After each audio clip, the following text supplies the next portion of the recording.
It's really just a room brimming with so much talent. As some of you might know, I left school at 15. I grew up in B&Bs and council estates.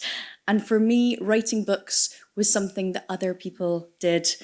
I know it can often feel like a tough journey if you are a marginalised writer, that those walls are hard to scale. So I am here personally to ask you to please keep on going on the hard days. You are all here because you are talented. And I wrote this actually before tonight, but now I'm like, really fucking talented, guys. Like, insane. I was like, I'm not going on after that.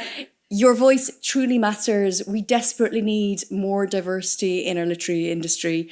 And you are all making that change in this industry, one story, one poem, one word at a time. So thank you so much.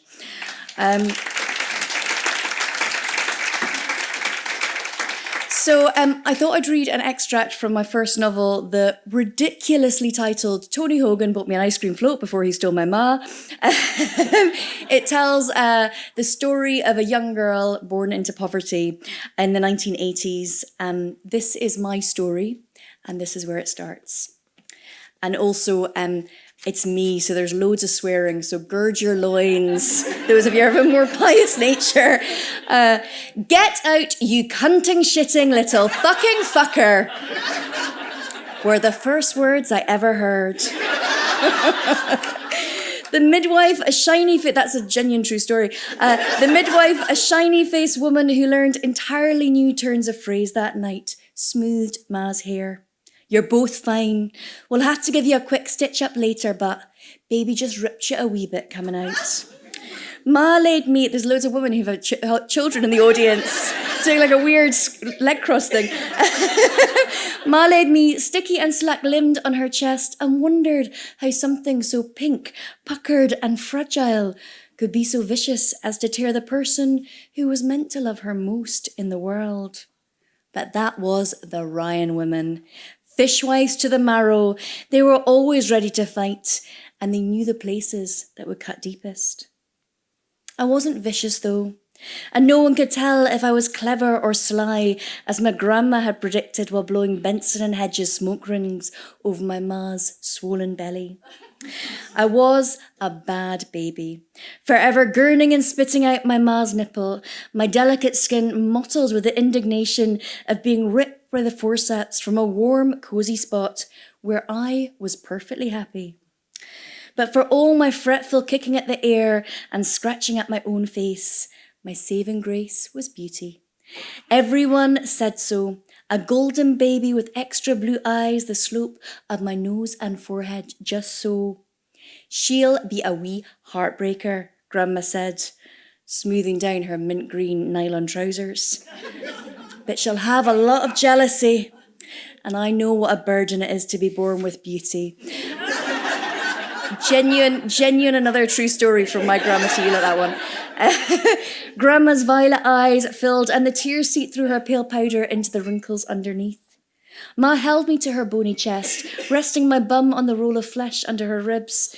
That was all that remained of my home. Aye, she takes after her daddy. He was gorgeous. Those American blue eyes. She's the spit of him. Ma's face crumpled, her mouth sagged in a whine, her face turned pink. I wondered what I had been born into. Other Mas in the ward came over and eyed me suspiciously, checking I wasn't heavier, livelier, or prettier than their babies. My family, came and held their faces so close to mine I could smell whether they'd had booze or food for breakfast. It was mostly booze. Uncle Frankie had a scatter of freckles across his face, eyes the colour of Aberdeen skies, and hair like silky copper. He picked me up and held me above his head like a football trophy. You did it, sis, and what a little beauty and all.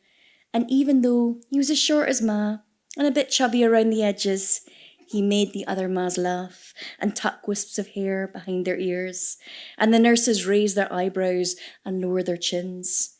A very nurse thing to do, I'd noticed. Next came great Auntie Aggie, wearing saucer-sized glasses and carrying a half-eaten bag of sherbet lemons. She said I was the image of Rodney Boyle, her first love who broke her heart, and went to the foot of the bed to update Grandma on the Andy McGuinness fiasco. My ears, no bigger than a slice of button mushroom, told me the young one was begging for it. And after they'd sucked and crunched their way through the sherbet lemons and the juicier details, standing up in the bus station toilet, Aggie, imagine the filth. I won't be using them again, I'll tell you that. They hoisted their handbags onto their shoulders and marched off in their matching beige high heels to the bingo. The flickering light was switched off and the nurse put me in a plastic box of a cot. When the squeaks of her shoes were far enough away, Ma picked me up and tucked my head in the crook of her shoulder. I allowed her 1 minute of peace and curled my lips, so small and sweet they asked to be bitten into like jelly sweets, into what my ma joyfully thought was my first smile. It was, in fact, the beginnings of wind. As I felt her arms slacken with the possibility of sleep, I filled my lungs and screamed like only a Ryan woman can. The crabbit woman opposite sat up and snapped her bedside light on. For goodness sake, lassie, her gold cross glinted as she leaned forward. See to your child and give the rest of us some peace. She'll be spoilt before she leaves the crib. And my ma, Irish Ryan as they knew and loved her, sat up and declared with as much dignity as a woman with 2 wet milky patches on her nightie can. My lassie can cry as long as she wants to. And anyway, it was probably your ugly mug that set her off. She swung her heavy legs to the floor and took me out to walk the green, gleaming corridors. I stopped crying, gave her the gift of another woozy, windy smile, and I understood for the first time that she was my ma and it was us against the world from that night on.